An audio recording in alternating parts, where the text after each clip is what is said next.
Clarity Times. Independent, factual, non-biased news you can rely on. Visit us at www.claritytimes.com, 24/7 for news that matters to you. She has granted this request, and the House will now be prorogued until March 24th. Over the holidays, I've also had a chance to reflect and have had long talks with my family about our future. Throughout the course of my career, any success I have personally achieved has been because of their support and with their encouragement. So last night over dinner, I told my kids about the decision that I'm sharing with you today.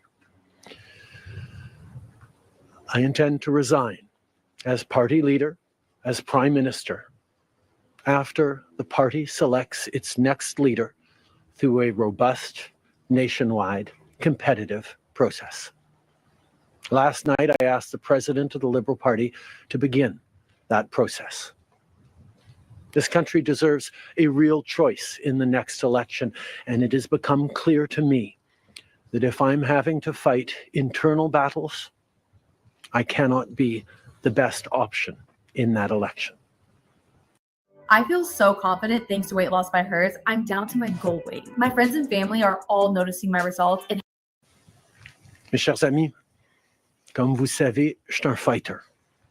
Dans mon fort intérieur, je me suis toujours battu parce que je me soucie profondément des Canadiens. Et je serai toujours motivé par ce qui est dans le meilleur intérêt des Canadiens. Et le fait est que malgré tous les efforts déployés pour passer à travers, le Parlement est paralysé depuis des mois, après ce qui a été la plus longue session d'un Parlement minoritaire dans l'histoire de notre pays.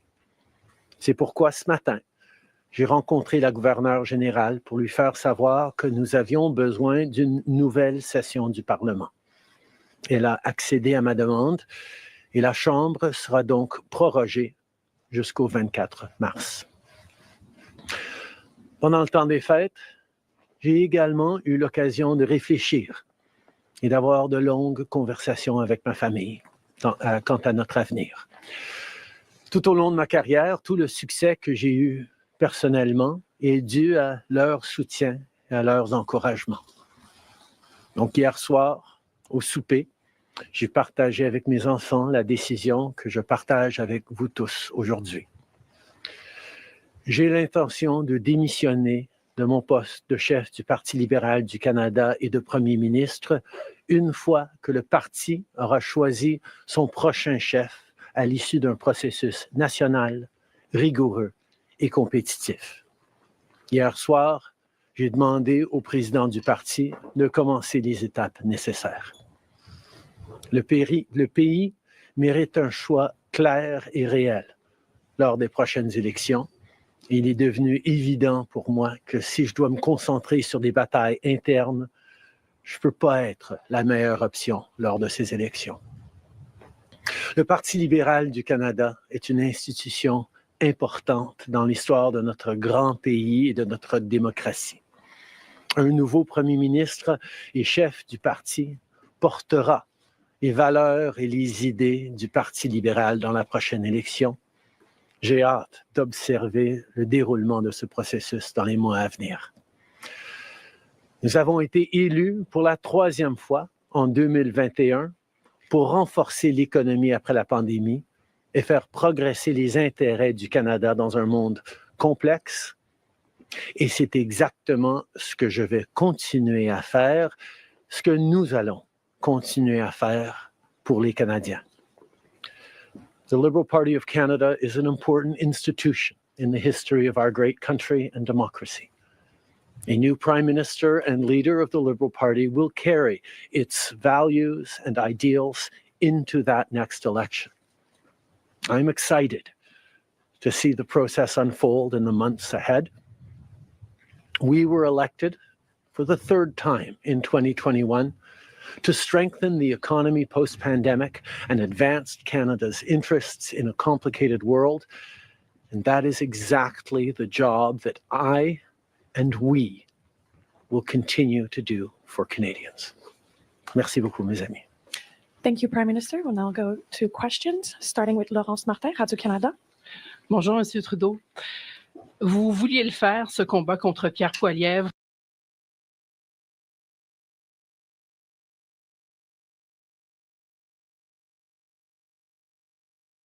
Des batailles internes, il y en a dans votre parti depuis plusieurs mois déjà. Pourquoi est-ce que vous décidez d'abdiquer maintenant? Qu'est-ce qui vous a fait changer d'avis? Comme vous savez, je ne suis pas quelqu'un qui recule facilement devant un combat, surtout un combat si important pour le parti et pour le pays. Mais je fais ce job parce que l'intérêt des Canadiens et le bien-être de notre pays, de notre démocratie, me tient à cœur. Et c'est devenu clair que je ne peux pas être le chef dans les prochaines élections à cause des batailles internes. Ensuite, As you all know, I am a fighter. And I am not someone who backs away from a fight, particularly when a fight is as important as this one is. But I have always been driven by my love for Canada, by my desire to serve Canadians, and by what is in the best interest of Canadians. And Canadians deserve a real choice in the next election. And it has become obvious to me with the internal battles that I cannot be the one to carry the Liberal standard into the next election. Vous êtes au pouvoir depuis près de 10 ans. Le Canada a changé avec votre gouvernement. S'il y a une réalisation que vous pourriez nommer, dont vous êtes le plus fier, je sais qu'il y en a plusieurs, mais s'il y en a une, et peut-être un regret aussi. Most people have no clue that in 2024, the best way to make money with Amazon is not with physical products. En 2015, on a été élu sur une promesse de travailler pour la classe moyenne dans ce pays. Et c'est ce qu'on a pu faire. On a réduit la pauvreté, on a aidé énormément les familles, on a créé une économie qui fonctionne pour bien plus de monde en se préparant pour un avenir et plus numérique et où les changements climatiques vont avoir un plus grand impact. On a fait énormément de travail avec les Canadiens. Le Canada est meilleur à cause du travail que nous avons tous fait au cours des dernières années. Un regret, je continue à penser que si notre système électoral aurait été changé pour que les gens puissent mettre un premier, un deuxième, un troisième choix sur le bulletin, les partis auraient passé plus de temps à regarder les points qu'ils avaient en commun pour être les deuxième ou troisième choix des voteurs plutôt que de voir la polarisation que nous avions. Mais je ne pouvais pas de façon unilatérale changer notre mode de scrutin dans ce pays. next question. We got elected in 2015 to fight for the middle class, and that's exactly what we've done over the past years. We reduced their taxes, we increased the benefits to families, we made sure the economy was focused on working for everyone and not just a few, and that has changed. That has dropped poverty rates in Canada, that has brought more people into the workforce, that has moved us forward on reconciliation in a way that has deeply improved the opportunities and success of Canadians, despite the incredibly difficult times the world is going through right now. There's lots more work to be done, and I know that this party and this country and Canadians will keep doing it. If I have one regret, particularly as we approach this election, well, there are probably many regrets that I will think of, but I do wish that we'd been able to change the way we elect our governments in this country so that people could simply choose a second choice or a third choice on the same ballot, so that parties would spend more time trying to be people's second or third choices, and people would have been looking for things they have in common instead of trying to polarize and divide Canadians against each other. I think in this time, figuring out how to pull together and find common ground remains something that is really important for democracies, but I could not change unilaterally without support of other parties our electoral system. That wouldn't have been responsible. Prochaine question. Tonda McCharles, Toronto Star. Prime Minister, up until 3 weeks ago, you were intending to stay, and it seems that the event 3 weeks ago of Ms. Freeland coming out and saying you were firing her as your finance minister was the catalyst that brought us here today. So can you explain your side of what happened there? Chrystia has been by my side for close to 10 years now. She has been an incredible political partner through just about everything we have done as a government and as a party over the past decade. I had really hoped that she would agree to continue as my deputy prime minister and take on one of the most important files that not just this government, but this country is facing, but she chose otherwise. In regards to what actually happened, I am not someone who's in the habit of sharing private conversations. Chrystia a été depuis presque 10 ans maintenant à mes côtés en tant que partenaire politique essentiel à presque tout ce qu'on a réussi en tant que gouvernement, en tant que parti.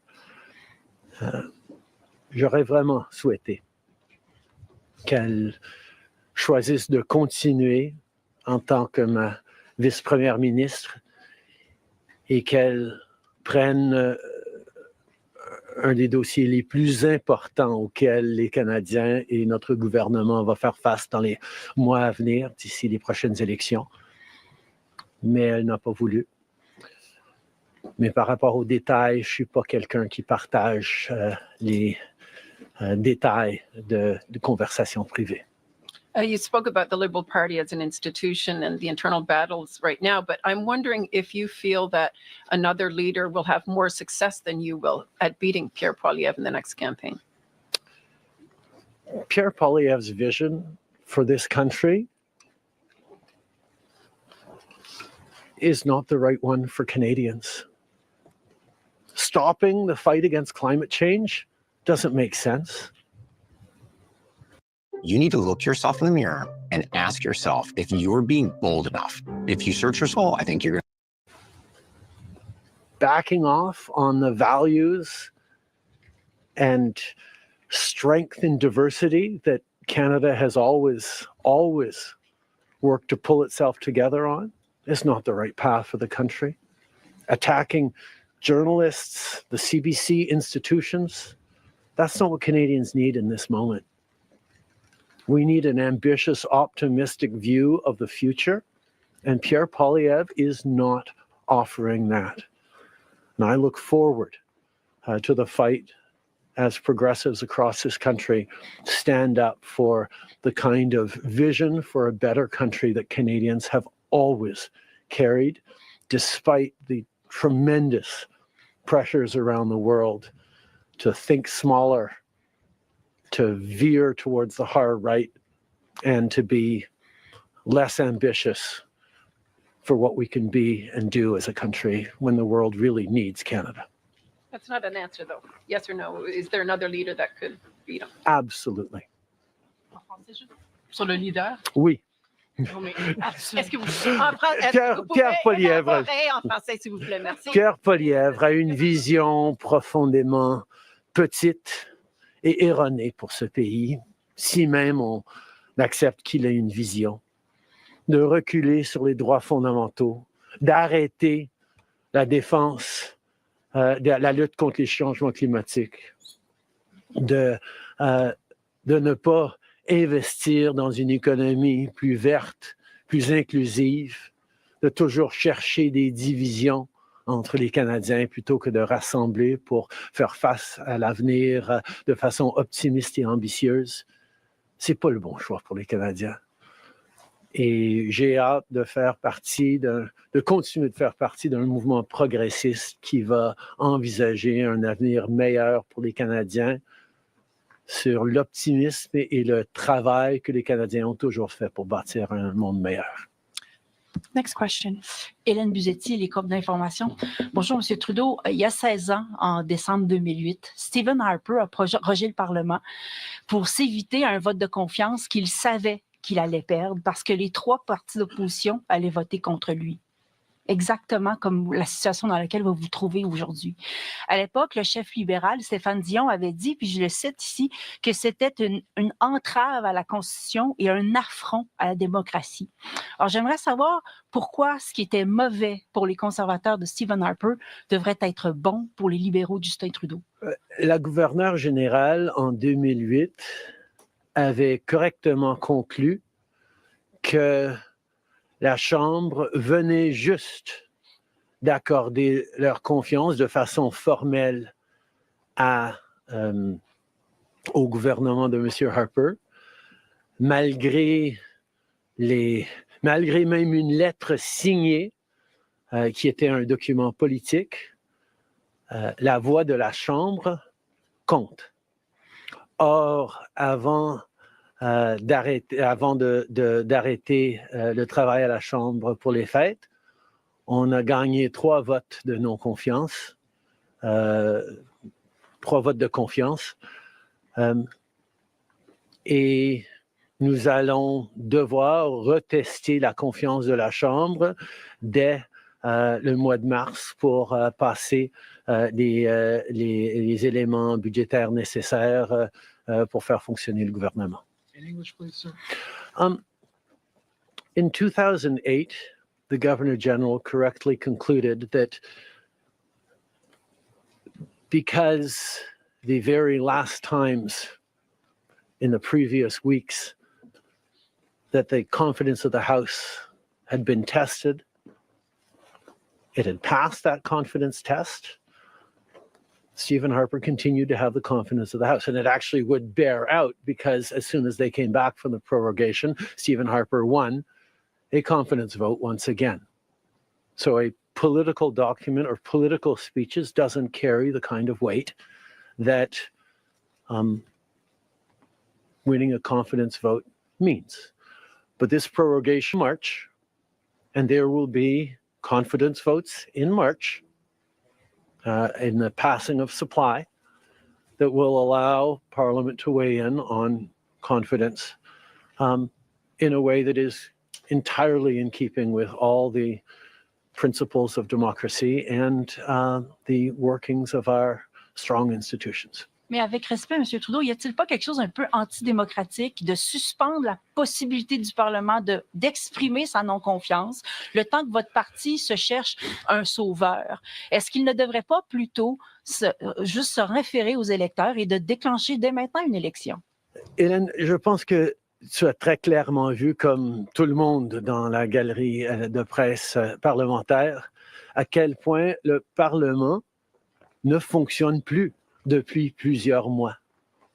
On est pogné dans une question de privilège, il y a des motions d'obstruction constantes et on a pu très peu accomplir pendant les derniers mois au Parlement. Le Parlement a besoin d'un reset, a besoin de se calmer un peu les pompons pour se remettre au travail pour les Canadiens et pas à faire de la petite politique constante, ce qu'on est en train de voir des conservateurs. Donc, ce reset a 2 éléments. Une prorogation pour que, justement, on recommence avec une fraîche approche au Parlement. Et deuxièmement, oui, le Parti libéral va entamer un leadership parce que je m'attends à ce que si c'est pas moi qui va mener le parti dans les prochaines élections, la polarisation qu'on voit actuellement au Parlement devrait aussi se calmer un petit peu. Les Canadiens ont besoin d'un Parlement qui fonctionne, particulièrement dans ce monde moment complexe. Et ces deux éléments vont représenter le reset nécessaire pour le Parlement. En anglais, mais si vous pouvez dire pourquoi pas une élection. Vous ne l'avez pas dit. This is how AI optimizes my schedule. This meeting got canceled. Hooray! We didn't really want to go anyway. Parliamentary press gallery, and anyone who's been watching politics closely over the past months will know that Parliament has been entirely seized by obstruction and filibustering and a total lack of productivity over the past few months. We are right now the longest serving minority government in history, and it's time for a reset. It's time for the temperature to come down, for the people to have a fresh start in Parliament, to be able to navigate through these complex times, both domestically and internationally. And the reset that we have is actually two parts. One is the prorogation, but the other part is recognizing that removing me from the equation as the leader who will fight the next election for the Liberal Party should also decrease the level of polarization that we're seeing right now in the House and in Canadian politics, and allow people to actually focus on serving Canadians in this House and with their work the way Canadians deserve. On va prendre une dernière question. Good morning, Prime Minister Stephanie Taylor with the National Post. Given, as you just said, there's going to be confidence votes in March, opposition parties have said they are prepared to bring down your government. What kind of chances do you think you are leaving to your successor, given that there will only be mere weeks for them to introduce themselves to Canadians before heading into an election, potentially? I have a tremendous amount of confidence in both Canadians and in parliamentarians' interest in serving Canadians in the right way. We're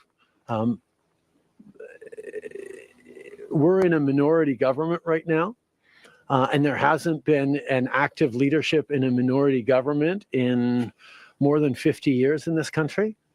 And there is always going to be the challenge of having a leadership race while a parliament would face confidence votes in the course of delivering supply to the government. So this is something that we're going to navigate through, but I truly feel that removing the contention around my own continued leadership is an opportunity to bring the temperature down, have a government that will focus on the complex issues that are coming forward in the coming months, while the party gets to have a full national process that brings in people from right across the country and makes a determination about the best person to carry the progressive Liberal standard into the next election. Can you clarify whether ministers who would like to campaign for your job will have to step out of cabinet? And how can the Liberal government be in a position to protect Canadian businesses and Canadians from the threat of tariffs from incoming President Donald Trump when members of the government are going to be focused on who's going to be taking your job? The government will still, and the cabinet will still be very much focused on doing the job that Canadians elected us to do in 2021, which is fight for their interests, stand up for their well-being, and make sure that they are good and that Canadians are protected and strong. There will be a leadership process, and the rules will unfold over the coming weeks. But I can assure you that the tools and the need to stand up for Canadians, to protect Canadians in their interests and continue to fight for the economy is something that everyone in this government will be singularly focused on. Je peux souligner que, évidemment, les règles et les conditions du leadership du Parti libéral vont être discutées dans les semaines à venir. Mais le gouvernement qui a été élu pour protéger les Canadiens et leurs intérêts dans un monde très complexe, qui a été élu le plus récemment en 2021, va continuer ce travail avec un focus et une emphase singulière sur ce qui est dans les intérêts des Canadiens, pendant que le parti fait ce dont il a besoin pour avoir un processus de leadership. Merci beaucoup. C'est ce qui conclut la conférence de presse.